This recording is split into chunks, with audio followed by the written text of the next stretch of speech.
In how many ways can the letters of the word permutations be arranged if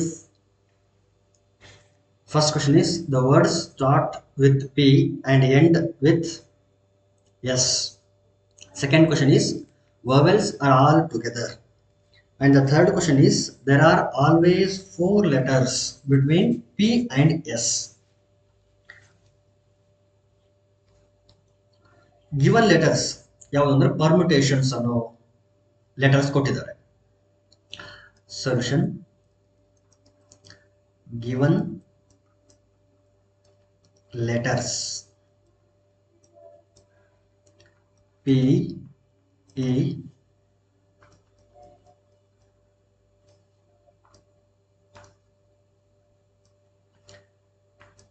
P E R M U T A T I O N S ಇಷ್ಟು ಲೆಟರ್ಸ್ಗಳು ನಮಗೆ ಕೊಟ್ಟಿದ್ದಾರೆ. ಈ ಎಲ್ಲ ಲೆಟರ್ಗಳನ್ನ use ಮಾಡಿ ಮತ್ತೆ ಕೆಳಗಡೆ ಕೊಟ್ಟಿರ್ತಕ್ಕಂಥ ಕಂಡೀಷನ್ಗಳನ್ನ ಯೂಸ್ ಮಾಡಿ ಎಷ್ಟು ಡಿಫ್ರೆಂಟ್ ವರ್ಡ್ಸ್ಗಳನ್ನ ನಾವು ಫಾರ್ಮ್ ಮಾಡಬಹುದು ಅಥವಾ ಎಷ್ಟು ಡಿಫ್ರೆಂಟ್ ಅರೇಂಜ್ಮೆಂಟ್ಸ್ ಅಥವಾ ಎಷ್ಟು ಡಿಫ್ರೆಂಟ್ ಪರ್ಮುಟೇಷನ್ಸ್ ಅನ್ನ ಫಾರ್ಮ್ ಮಾಡಬಹುದು ಅಂತ ನಾವು ಫೈಂಡ್ ಮಾಡಬೇಕಾಗಿದೆ. ಸೊ ಎಷ್ಟು ಲೆಟರ್ಸ್ ಇದೆ ಟೋಟಲ್ ಅಂತಂದ್ರೆ 1 2 3 4 5 6 7 8 9 10 11 12 ಟೋಟಲ್ ಆಗಿ 12 ಲೆಟರ್ಸ್ ಇದೆ. 12 ಲೆಟರ್ಸ್ಗಳಿದೆ. ಮತ್ತೆ ಇದರಲ್ಲಿ ಕೆಲವೊಂದು ಲೆಟರ್ಗಳು ರಿಪೀಟ್ ಆಗಿದೆ. ಯಾವ ಲೆಟರ್ ರಿಪೀಟ್ ಆಗಿದೆ ಅಂತಂದ್ರೆ ಟಿ ಅನ್ನೋದು 2 ಟೈಮ್ಸ್ ರಿಪೀಟ್ ಆಗಿದೆ. So T has been repeated 2 times. T ಎಷ್ಟು ಸಾರಿ ರಿಪೀಟ್ ಆಗಿದೆ ಅಂದ್ರೆ 2 ಟೈಮ್ಸ್ ರಿಪೀಟ್ ಆಗಿದೆ.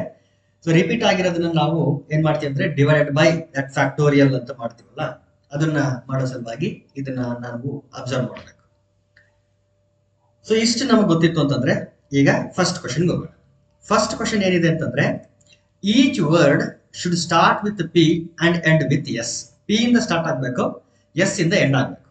ಹಾಗಾದ್ರೆ ಫಸ್ಟ್ ಪ್ಲೇಸ್ ಅನ್ನ ಯಾರಿಗೆ ನಾವು ಬಿಟ್ ಕೊಡಬೇಕು ಅಂತಂದ್ರೆ ಪಿ ಗೆ ಬಿಟ್ ಕೊಡಬೇಕು. ನಡುವೆ ಬೇರೆಲ್ಲಾ ಎಲಿಮೆಂಟ್ಗಳು ಬರ್ತವೆ. E R M U T A T I O N. Last place ಅನ್ನ ಎಸ್ ಗೆ ಬಿಟ್ಕೊಡ್ಬೇಕು. ಅಂದ್ರೆ ಅರೇಂಜ್ಮೆಂಟ್ಸ್ ಆಗೋವಾಗ ಈ ಪಿ ಮತ್ತು ಎಸ್ ಗಳು ಯಾವುದೇ ರೀತಿ ಇನ್ವಾಲ್ವ್ಮೆಂಟ್ ಅನ್ನ ತೋರಿಸಲ್ಲ. ಅಲ್ಲೇನೇ ಇದ್ರೂ ಕೂಡ ಈ ನಡುವೆ ಇರ್ತಕ್ಕಂಥ 10 ಲೆಟರ್ಗಳೇನಿದೆಯಲ್ಲ, ಈ 10 ಲೆಟರ್ಗಳೇ ಏನಾಗ್ತವೆ ಅಂತಂದ್ರೆ ಅರೇಂಜ್ ಆಗ್ತವೆ, ತಮ್ಮೊಳಗಡೆ ತಾವೇ ಅರೇಂಜ್ ಆಗ್ತವೆ. So P is fixed in the first place and S is fixed in the last place. Okay, ಹಾಗಾದ್ರೆ ಅರೇಂಜ್ಮೆಂಟ್ಸ್ ಅಲ್ಲಿ ಈಗ ನಾವು ಕನ್ಸಿಡರ್ ಮಾಡೋದು ಯಾವ ಲೆಟರ್ಸ್ ಗಳು ಅಂತಂದ್ರೆ ಈ ನಡುವೆ ಇರ್ತಕ್ಕಂಥ 10 ಲೆಟರ್ಸ್ ಗಳನ್ನ ಮಾತ್ರ ಕನ್ಸಿಡರ್ ಮಾಡ್ತೀವಿ. ಆಕ್ಚುಯಲ್ ಆಗಿದ್ದು 12 ಲೆಟರ್ಸ್, ಬಟ್ ಪಿ ಮತ್ತು ಎಸ್ ಗೆ ಪ್ಲೇಸ್ ಅನ್ನ ಫಿಕ್ಸ್ ಮಾಡಿರೋದ್ರಿಂದ ಈಗ ನಮ್ಮ ಹತ್ರ ಇರೋದು 10 ಲೆಟರ್ಸ್. ಅದರಲ್ಲಿ 2 ಲೆಟರ್ಸ್ ರಿಪೀಟ್ ಆಗಿದೆ, ಟಿ ಟಿ, ಇಲ್ಲೂ ಕೂಡ ಮತ್ತೆ ರಿಪಿಟೇಷನ್ಸ್ ಇದೆ. ಹಾಗಾದ್ರೆ ಪಿ ಇಂದ ಸ್ಟಾರ್ಟ್ ಆಗಿ ಎಸ್ ಇಂದ ಎಂಡ್ ಆಗೋ ತರ ಎಷ್ಟು ಪರ್ಮಿಟೇಷನ್ಸ್ ಸಿಗುತ್ತೆ ನಮಗೆ ಅಂತಂದ್ರೆ 10 ಫ್ಯಾಕ್ಟೋರಿಯಲ್. ಈ 10 ಫ್ಯಾಕ್ಟೋರಿಯಲ್ ಬಂದಿರೋದು ಈ 10 ಲೆಟರ್ಸ್ ಇಂದ. ಈ ಪಿ ಮತ್ತು ಎಸ್ ಪರ್ಮಿಟೇಷನ್ಸ್ ಅಲ್ಲಿ ಯಾವುದೇ ರೀತಿ ಇನ್ವಾಲ್ವ್ಮೆಂಟ್ ತೋರಿಸುತ್ತೆ. Divided by 2 factorial. ಈ 2 ಫ್ಯಾಕ್ಟೋರಿಯಲ್ ಯಾಕೆ ಅಂತಂದ್ರೆ ಟಿ ರಿಪೀಟ್ ಆಗಿರೋದ್ರಿಂದ. ಸೊ ಇದರ ಸಿಂಪ್ಲಿಫಿಕೇಶನ್ ಎಷ್ಟು ಬರುತ್ತೆ ಗೊತ್ತಿಲ್ಲ ನನಗೆ. ಇದನ್ನ ನೀವು ಬೇಕಿದ್ರೆ ಸಿಂಪ್ಲಿಫೈ ಮಾಡಿ. ಯಾವ ರೀತಿ ಸಿಂಪ್ಲಿಫೈ ಮಾಡ್ಬೇಕಂತ ಗೊತ್ತಲ್ಲ ನಿಮಗೆ. 10 into 9 into 8 into 7 into 6 into 5 into 4 into 3 into 2 factorial. So numerator ಅಲ್ಲಿ 2 ಫ್ಯಾಕ್ಟೋರಿಯಲ್, ಡಿನಾಮಿನೇಟರ್ 2 ಫ್ಯಾಕ್ಟೋರಿಯಲ್ ಕ್ಯಾನ್ಸಲ್ ಮಾಡಿ 10 9 8 7 6 5 4 3 3 ಇಲ್ಲಿವರೆಗೆ ಏನ್ ನಂಬರ್ಸ್ ಗಳು ಇರುತ್ತಲ್ಲ ಅವುಗಳನ್ನು ಮಲ್ಟಿಪ್ಲೈ ಮಾಡಿ ನಿಮಗೆ ಆನ್ಸರ್ ಸಿಕ್ಬಿಡ್ತದೆ. This is the solution for the first part ಅಥವಾ ಫಸ್ಟ್ ಕ್ವಶನ್. ಈಗ ಎರಡನೇ ಕ್ವಶನ್ ಬರಬೇಕು. Vowels are all together. ಎಲ್ಲಾ ವೋವೆಲ್ಸ್ ಗಳು ಒಂದೇ ಕಡೆ ಇರಬೇಕು. ಇದು ಸೆಕೆಂಡ್ ಪಾರ್ಟ್. ಓಕೆ, ಈಗ ಸೆಕೆಂಡ್ ಪಾರ್ಟ್ಗೆ ಹೋಗೋಣ. ಎಲ್ಲ ವೋವೆಲ್ಗಳು ಒಂದೇ ಕಡೆ ಇರಬೇಕು ಅಂತ ಹೇಳಿದರೆ ಸೆಕೆಂಡ್ ಪಾರ್ಟ್. ಎಲ್ಲ ವೋವೆಲ್ಸ್ ಗಳನ್ನ ಒಂದೇ ಒಂದು ಎಲಿಮೆಂಟ್ ಅಂತ ಟ್ರೀಟ್ ಮಾಡೋಣ. ಈ ರೀತಿ ಕ್ವಶನ್ ಗಳನ್ನ ಆಲ್ರೆಡಿ ಸಾಲ್ವ್ ಮಾಡಿ. ಡಾಟರ್ ಅಂತ ಒಂದು ವರ್ಡ್ ನ ಕೊಟ್ಟು ಅದರಲ್ಲಿ ಎಲ್ಲ ವೋವೆಲ್ಸ್ ಒಂದೇ ಕಡೆ ಇರಬೇಕು ಅಂತ ಹೇಳಿದ್ರು. ಅದಲ್ಲದೆ ಇನ್ನೊಂದು ಯಾವುದೋ ಒಂದು ಸಾಲ್ವ್ ಮಾಡಿದ್ದೀವಿ ಅನಿಸ್ತದೆ. ಯಾವ್ದಂದ್ರೆ ಇಂಡಿಪೆಂಡೆನ್ಸ್ ಅನ್ನೋದು. ಇಂಡಿಪೆಂಡೆನ್ಸ್ ಅನ್ನೋ ಒಂದು ವರ್ಡ್ ಅಲ್ಲಿ ಕೂಡ ಎಲ್ಲಾ ವೋವೆಲ್ಸ್ ಗಳು ಒಂದೇ ಕಡೆ ಇರಬೇಕು ಅಂತ ಕಂಡೀಷನ್ ಇತ್ತು, ಅಲ್ಲೂ ಕೂಡ ಈ ರೀತಿ ಒಂದು ಕ್ವಶನ್ ನ ಸಾಲ್ವ್ ಮಾಡಿ. ಇಲ್ಲೂ ಇದೆ, all the vowels are all together. So vowels ಗಳೆಲ್ಲನೂ ಒಂದೇ ಎಲಿಮೆಂಟ್ ಅಂತ ಟ್ರೀಟ್ ಮಾಡೋಣ. ಪಿ ಇ ಒಂದ್ ಕಡೆ ಹಾಕ್ಬಿಡೋಣ, ಆರ್ ಎಂ ಯು ಒಂದೇ ಕಡೆ ಹಾಕೋಣ, ಟಿ ಅಗೇನ್ ಎ ಒಂದ್ ಕಡೆ ಹಾಕೋಣ, ನೆಕ್ಸ್ಟ್ ಟಿ ಐ ಒ ಒಂದೇ ಕಡೆ ಹಾಕೋಣ, ಎನ್ ಎಸ್. ಈಗ ಯಾವ್ಯಾವ ಬಿಟ್ಟಿದೀವಲ್ಲ ಓವೆಲ್ಸ್ ಗಳು ಅವುಗಳನ್ನ ಒಂದ್ ಕಡೆ ಬರ್ಕೊಳ್ತೀನಿ. ಇ ಯು ನೋಡಿ, ಇವುಗಳ ನಡುವೆ ಕಾಮ ಹಾಕಿದ್ದೀನಿ, ಇವುಗಳ ನಡುವೆ ಕಾಮ ಹಾಕಿಲ್ಲ, ಯಾಕಂದ್ರೆ ಇಷ್ಟನ್ನು ಒಂದೇ ಎಲಿಮೆಂಟ್ ಅಂತ ನಾನು ಟ್ರೀಟ್ ಮಾಡ್ತೀನಿ. ಈಗ E U A I O ಇಷ್ಟು ಒಂದೇ ಎಲಿಮೆಂಟ್. ಈಗ ಆಮೇಲೆ ಇದು ಲಾಸ್ಟಿಗೆ ಬರ್ತೇನೋ ಅಂತಂದ್ರೆ ಲಾಸ್ಟಿಗೆ ಬರ್ತಂತೇನು ಇಲ್ಲ, ಅರೇಂಜ್ಮೆಂಟ್ಸ್ ಆಗೋವಾಗ ಇದು ಎಲ್ಲಾದ್ರೂ ಬರ್ಬೋದು. ಫಾರ್ ಎಕ್ಸಾಂಪಲ್ ಪಿ ಈ ನಡುವೆ ಈ ಬಾಕ್ಸ್ ಬಂತು ಅಂತಂದ್ರೆ P E U A I O, ಆಮೇಲೆ ಇವೆಲ್ಲ ಬೇರೆ ಬೇರೆ ತರ ಅರೇಂಜ್ ಆಗ್ಬೋದು. ಅಥವಾ ಪಿ ಆರ್ ಅಂತ ಬಂದ್ಮೇಲೆ ಇದು ಥರ್ಡ್ ಪ್ಲೇಸ್ ಅಲ್ಲಿ ಬರ್ಬೋದು ಈ ಬಾಕ್ಸ್. ನೋಡಿ, ಈ ಬಾಕ್ಸ್ ಎಲ್ಲೇ ಬಂದ್ರು ಕೂಡ ಈ ಎಲ್ಲಾ ವೋವೆಲ್ಸ್ ಗಳು ಒಂದೇ ಕಡೆ ಇರ್ತವೆ, ಹಾಗಾಗಿನೇ ಅಷ್ಟನ್ನು ಒಂದೇ ಎಲಿಮೆಂಟ್ ಅಂತ ಟ್ರೀಟ್ ಮಾಡ್ತಾರೆ. ಆಮೇಲೆ ಮತ್ತೆ ಇ ಯು ಎ ಐ ಓನೇ ಯಾಕಿರ್ಬೇಕು? U E A I O ಅಂತ ಇದ್ರು ಕೂಡ ವೋವೆಲ್ಸ್ ಗಳು ಒಂದೇ ಕಡೆ ಇದೆಯಲ್ಲ ಅಂತಂದ್ರೆ ಅಫ್ಕೋರ್ಸ್ ಈ ಅರೇಂಜ್ಮೆಂಟ್ ಕೂಡ ಕೌಂಟ್ ಆಗುತ್ತೆ. ತಮ್ಮೊಳಗಡೆ ತಾವೇ ಅರೇಂಜ್ ಆಗ್ತವೆ ಅಂತ ಹೇಳಿ ಅದನ್ನು ಕೂಡ ನಾವೇನ್ ಮಾಡ್ತೀವಿ ಅಂದ್ರೆ ಕೌಂಟ್ ಮಾಡ್ತೀವಿ. ಬಟ್ ಟೈಮ್ ಬೀಯಿಂಗ್ ನಾವೇನ್ ಮಾಡ್ತಿದೀವಿ ಈಗ ಅಂತಂದ್ರೆ ಒಂದು ಎಲಿಮೆಂಟ್ ಅಂತ ಟ್ರೀಟ್ ಮಾಡಿ ಈಗ ಅರೇಂಜ್ಮೆಂಟ್ಸ್ ನ ಫೈಂಡ್ ಮಾಡೋಣ. ಫಸ್ಟ್ ಬರೀ ಇಷ್ಟನ್ನು ಮಾತ್ರ. ಎಷ್ಟು ಎಲಿಮೆಂಟ್ಸ್ ಇದೆ ಅಂತಂದ್ರೆ 1 2 3 4 5 6 7 ಇಷ್ಟು ಒಂದೇನೆ, ಇದು 8. ಸೊ 8 ಎಲಿಮೆಂಟ್ಗಳು ತಮ್ಮೊಳಗಡೆ ತಾವೇ ಎಷ್ಟು ಡಿಫ್ರೆಂಟ್ ಪ್ಲೇಸ್ ಅಲ್ಲಿ ಅರೇಂಜ್ ಆಗ್ತವೆ ಅಂತಂದ್ರೆ 8 ಫ್ಯಾಕ್ಟೋರಿಯಲ್ ಡಿವೈಡೆಡ್ ಬೈ, ಈ ಡಿವೈಡೆಡ್ ಬೈ ಯಾಕೆ ಅಂತಂದ್ರೆ ಟಿ ಅನ್ನೋದು ರಿಪೀಟ್ ಆಗಿರೋದ್ರಿಂದ ಡಿವೈಡೆಡ್ ಬೈ 2 ಫ್ಯಾಕ್ಟೋರಿಯಲ್. ಇದು ಬರೀ 8 ಆಬ್ಜೆಕ್ಟ್ ಗಳ ಅರೇಂಜ್ಮೆಂಟ್ ಆಯ್ತು. ಆದ್ರೆ ಈ ಒಂದು ಎಲಿಮೆಂಟ್ ಒಳಗಡೆನೆ ಮತ್ತೆ 5 ಆಬ್ಜೆಕ್ಟ್ ಗಳಿದೆ, 5 ವೋವೆಲ್ಸ್ ಇದೆ, 5 ಲೆಟರ್ಸ್ ಇದೆ. ಅವುಗಳು ಕೂಡ ತಮ್ಮೊಳಗಡೆ ತಾವೇನೆ ಅರೇಂಜ್ ಆಗ್ತವೆ. ಅಂದ್ರೆ E U A I O ಅಂತ ಒಂದು ಲೆಟರ್ ಆದ್ರೆ, ಒಂದ್ ವೇಳೆ ಯು ಮತ್ತು ಇ ಇಂಟರ್ಚೇಂಜ್ ಆಯ್ತು ಅಂದ್ರೆ ಇದಿಷ್ಟು ಒಂದು ಹೊಸ ವರ್ಡ್ ಆಗ್ತದೆ. ಎ ಮತ್ತು ಇ ಚೇಂಜ್ ಆಯ್ತಾ, ಮತ್ತೆ ಇಷ್ಟು ಒಂದು ಹೊಸ ವರ್ಡ್ ಆಗ್ತದೆ. ಅಲ್ಲೂ ಕೂಡ ವೋವೆಲ್ಸ್ ಜೊತೆಗಿರ್ತವೆ, ಆದ್ರೆ ಹೊಸ ವರ್ಡ್ ಬರ್ತದೆ. ಅಂದ್ರೆ ಈ 5 ಎಲಿಮೆಂಟ್ಗಳು ತಮ್ಮೊಳಗಡೆ ತಾವೇನೆ ಅರೇಂಜ್ ಆಗ್ತವೆ. ಅವು ಎಷ್ಟು ಎಲಿಮೆಂಟ್ಸ್ ಇರೋದು ಅಂತಂದ್ರೆ 5 ಎಲಿಮೆಂಟ್ಸ್ ಗಳಿರೋದ್ರಿಂದ ಅದು 5 ಫ್ಯಾಕ್ಟೋರಿಯಲ್ ಡಿಫ್ರೆಂಟ್ ಪ್ಲೇಸ್ ಅಲ್ಲಿ ಅವು ಅರೇಂಜ್ ಆಗ್ತವೆ. ಇದರಲ್ಲಿ ಯಾವುದೇ ರಿಪೀಟೆಡ್ ವರ್ಡ್ ಇಲ್ಲ, ಲೆಟರ್ ಇಲ್ಲ, ಹಾಗಾಗಿ ಡಿವೈಡ್ ಮಾಡೋ ಅವಶ್ಯಕತೆ ಇಲ್ಲ. ಮತ್ತೆ ಇಲ್ಲಿ ಯಾಕೆ ಮಲ್ಟಿಪ್ಲೈ ಮಾಡಿದೀವಿ ಅಂತಂದ್ರೆ ಇದರ ಒಂದೇ ಒಂದು ಅರೇಂಜ್ಮೆಂಟ್ ಈ ಹೋಲ್ ವರ್ಡ್ ಮೇಲೆ ಎಫೆಕ್ಟ್ ಮಾಡುತ್ತೆ. ಇ ಮತ್ತು ಯು ನ ಇಂಟರ್ಚೇಂಜ್ ಮಾಡಿಬಿಟ್ರೆ ಅದು ಹೊಸ ವರ್ಡ್, ಕಂಪ್ಲೀಟ್ ಆಗಿ ಹೊಸ ವರ್ಡ್. ಓ ತೆಗೆದು ಎ ಹತ್ರ ಹಾಕಿ, ಎ ತೆಗೆದು ಓ ಹತ್ರ ಹಾಕಿದ್ರೆ ಎಲ್ಲಾ ವೋವೆಲ್ಸ್ ಗಳು ಒಂದೇ ಕಡೆ ಇದ್ರೂ ಕೂಡ ಅದು ಹೊಸ ವರ್ಡ್ ಅಂತಾನೆ ಟ್ರೀಟ್ ಮಾಡ್ತೀವಿ. ಹಾಗಾಗಿ ಇದು ಡಿಪೆಂಡೆಂಟ್, ಈ ಒಂದು ಹೊಸ ವರ್ಡ್ ಈ ಬಾಕ್ಸ್ ನಲ್ಲಿ ಇರ್ತಕ್ಕಂಥ ಅರೇಂಜ್ಮೆಂಟ್ ಮೇಲೆ ಡಿಪೆಂಡ್ ಆಗಿದೆ. ಹಾಗಾಗಿ ನಾವೇನ್ ಮಾಡ್ತೀವಿ ಅಂತಂದ್ರೆ ಇದನ್ನ ಮಲ್ಟಿಪ್ಲಿಕೇಶನ್ ಪ್ರಿನ್ಸಿಪಲ್ ಯೂಸ್ ಮಾಡಿ ಮಲ್ಟಿಪ್ಲೈ ಮಾಡ್ತೀವಿ. ಈಗ ನೆಕ್ಸ್ಟ್ ಪ್ರಾಸೆಸ್ ನಿಮ್ಗೆ ಗೊತ್ತಿದೆ, 8 factorial 5 factorial divided by 2 factorial ನ ಸಿಂಪ್ಲಿಫೈ ಮಾಡಿದ್ರೆ ನಿಮಗೆ ಆನ್ಸರ್ ಸಿಗ್ತದೆ. So simplification is left to you. ಅದನ್ನ ಯಾವ ರೀತಿ ಸಿಂಪ್ಲಿಫೈ ಮಾಡಬೇಕು ಅಂತ ಬಹಳಷ್ಟು ಕ್ವಶನ್ಸ್ ನಾನು ಎಕ್ಸ್ಪ್ಲೇನ್ ಮಾಡಿದ್ದೀನಿ. ಸೊ ಸಿಂಪ್ಲಿಫಿಕೇಶನ್ ನೀವು ಮಾಡಬಹುದು. ನೆಕ್ಸ್ಟ್ ಒನ್,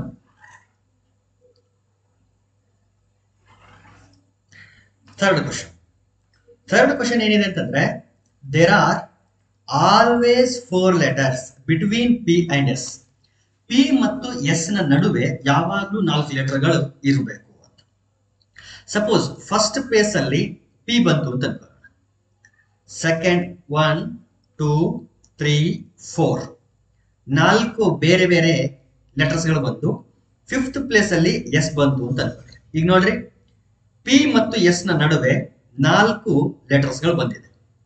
ಟೋಟಲ್ ಎಷ್ಟಾಯ್ತು ಈಗ ಲೆಟರ್ಸ್ ಅಂತಂದ್ರೆ 1 2 3 4 5 6 7 8 9 10 11 12. ಓಕೆ, ಹಾಗಾದ್ರೆ ಫಸ್ಟ್ ಪ್ಲೇಸ್ ಅಲ್ಲಿ ಪಿ, ಇದು ಎಷ್ಟನೇ ಪ್ಲೇಸ್ ಅಂತಂದ್ರೆ ಇದು ಫಸ್ಟ್ ಆದ್ರೆ second third fourth fifth sixth place ಅಲ್ಲಿ ಎಸ್. ಫಸ್ಟ್ ಪ್ಲೇಸ್ ಅಲ್ಲಿ ಪಿ, ಸಿಕ್ಸ್ತ್ ಪ್ಲೇಸ್ ಅಲ್ಲಿ ಎಸ್ ಫಿಕ್ಸ್ ಮಾಡಬಹುದು. ಅಥವಾ ಸೆಕೆಂಡ್ ಪ್ಲೇಸ್ ಅಲ್ಲಿ ಪಿ ಫಿಕ್ಸ್ ಮಾಡಿದ್ರೆ, ಅಂದ್ರೆ ಫಸ್ಟ್ ಪ್ಲೇಸ್ ಅಲ್ಲಿ ಯಾವುದೋ ಒಂದು ಬೇರೆ ಎಲಿಮೆಂಟ್ ಬಂತು ಅಂತ ಅನ್ಕೊಳ್ಳೋಣ, ಸೆಕೆಂಡ್ ಪ್ಲೇಸ್ಗೆ ಪಿ ಬಂತು. ಹಾಗಾದ್ರೆ ನೆಕ್ಸ್ಟ್ 1 2 3 4 ನಾಲ್ಕು ಬೇರೆ ಎಲಿಮೆಂಟ್ ಗಳಿಗೆ ಜಾಗ ಬಿಟ್ಟು ನೆಕ್ಸ್ಟ್ ಎಸ್ ಬರಬೇಕು. ಆಮೇಲೆ ಈಗ ಎಷ್ಟು ಎಲಿಮೆಂಟ್ಸ್ ಆಯ್ತು ಅಂದ್ರೆ 1 2 3 4 5 6 7 8 9 10 11 12 ಈ ರೀತಿ ಆಗಬಹುದು.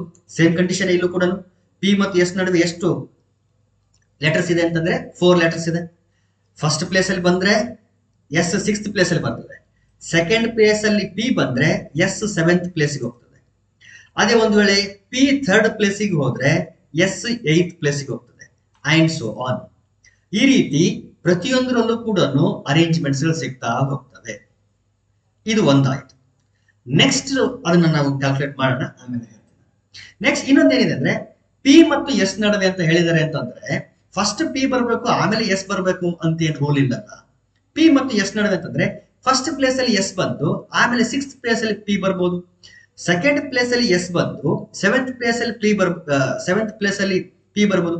ಈಗಲೂ ಕೂಡ ಪಿ ಮತ್ತು ಎಸ್ ನಡುವೆ 4 ಲೆಟರ್ಸ್ ಇರೋದು ಅಂದ್ರೆ ನಮಗೆ ಎರಡು ಕಾಂಬಿನೇಷನ್ಸ್, ಎರಡು ಅರೇಂಜ್ಮೆಂಟ್ಸ್ ನಮಗೆ ಸಿಗ್ತಾ ಹೋಗ್ತವೆ.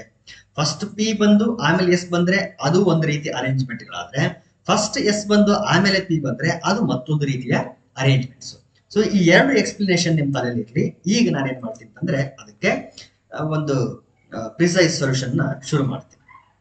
ಓಕೆ, ಇದು ಡಿಟೇಲ್ ಆಯ್ತು. ಅಂದ್ರೆ ನಾನು ಈಗೇನ್ ಬರೆಯಕ್ ಹೋಗ್ತಿದೆಯಲ್ಲ ಅದನ್ನ ಈಗೇನು ಇಷ್ಟೊತ್ತು ಎಕ್ಸ್ಪ್ಲೇನ್ ಮಾಡಿದ್ನಲ್ಲ ಅದರ ಬೇಸ್ ಮೇಲೆ ನಾನು ಬರೀತಾ ಇರೋದು. Let us fix P and S in different positions. Different positions as below. ಬೇರೆ ಬೇರೆ ಪೊಸಿಷನ್ಸ್ ಅಲ್ಲಿ ಫಿಕ್ಸ್ ಮಾಡಿ. ಇಲ್ಲಿ ಪಿ, ಇಲ್ಲಿ ಎಸ್ ಅನ್ಕಾಡಿ. ಇದು ಫಸ್ಟ್ ಪ್ಲೇಸ್ಗೆ ಹೋದ್ರೆ ಇದು 6th ಪ್ಲೇಸ್ಗೆ ಹೋಗ್ತದೆ. ಇದು ಸೆಕೆಂಡ್ ಪ್ಲೇಸ್ಗೆ ಹೋದ್ರೆ ಇದು 7th ಪ್ಲೇಸ್ಗೆ ಹೋಗುತ್ತೆ. ಪಿ 3rd ಪ್ಲೇಸ್ಗೆ ಹೋದ್ರೆ ಇದು 8th ಪ್ಲೇಸ್ಗೆ ಹೋಗುತ್ತೆ. 4th ಪ್ಲೇಸ್ಗೆ ಹೋದ್ರೆ ಇದು 9th ಪ್ಲೇಸ್. 5th ಪ್ಲೇಸ್ಗೆ ಹೋದ್ರೆ 10th ಪ್ಲೇಸ್ಗೆ ಎಸ್ ಹೋಗುತ್ತೆ. 6th ಪ್ಲೇಸ್ಗೆ ಹೋದ್ರೆ ಇದೇನಾಗುತ್ತೆ ಅಂತಂದ್ರೆ ಇದು 11th ಪ್ಲೇಸ್ಗೆ ಹೋಗುತ್ತೆ. ಇದು 7th ಪ್ಲೇಸ್ಗೆ ಹೋದ್ರೆ ಇದು 12th ಪ್ಲೇಸ್, ಇದು ಲಾಸ್ಟ್ ಪ್ಲೇಸ್. ಯಾಕಂದ್ರೆ ಟೋಟಲ್ ಲೆಟರ್ಸ್ ಇರೋದೇ 12. ಓಕೆ, ಪಿ ಮತ್ತು ಎಸ್ ನ ಫಿಕ್ಸ್ ಮಾಡಿದಾಗ ಈ ಪಿ ಮತ್ತು ಎಸ್ ಗಳು ಅರೇಂಜ್ಮೆಂಟ್ಸ್ ಅಲ್ಲಿ ಯಾವುದೇ ರೀತಿ ಇನ್ವಾಲ್ವ್ಮೆಂಟ್ ತೋರಿಸಲ್ಲ. ಟೋಟಲ್ ಇರೋದು 12 ಲೆಟರ್ಸ್, ಅದರಲ್ಲಿ 2 ಲೆಟರ್ ಗಳಿಗೆ ಪೊಸಿಷನ್ ಫಿಕ್ಸ್ ಮಾಡಿದ್ವಿ. ಹಾಗಾದ್ರೆ ಎಷ್ಟು ಲೆಟರ್ ಗಳು ಪರ್ಮ್ಯೂಟ್ ಆಗ್ತವೆ, ಅರೇಂಜ್ ಆಗ್ತವೆ ಅಂತಂದ್ರೆ 10 letters. Therefore 10 factorial divided by 2 factorial. 2 factorial ಯಾಕೆ ಅಂತಂದ್ರೆ ಟಿ ಗಳು ರಿಪೀಟ್ ಆಗಿರೋದ್ರಿಂದ. ಓಕೆ, ಇದು ಪಿ ಮತ್ತು ಎಸ್ ಒಂದು ಸಾರಿ ಫಿಕ್ಸ್ ಆದ್ರೆ ಈ ರೀತಿ ಎಷ್ಟು ಸಾರಿ ಫಿಕ್ಸ್ ಆಗ್ತಾ ಇದೆ ಅಂತಂದ್ರೆ 7 times. First 6th, second 7th, third 8th. ಈ ರೀತಿ ಒಂದು ಸಾರಿ ಫಿಕ್ಸ್ ಆದ್ರೆ 10 factorial divided by 2 factorial permutations ಬರುತ್ತೆ.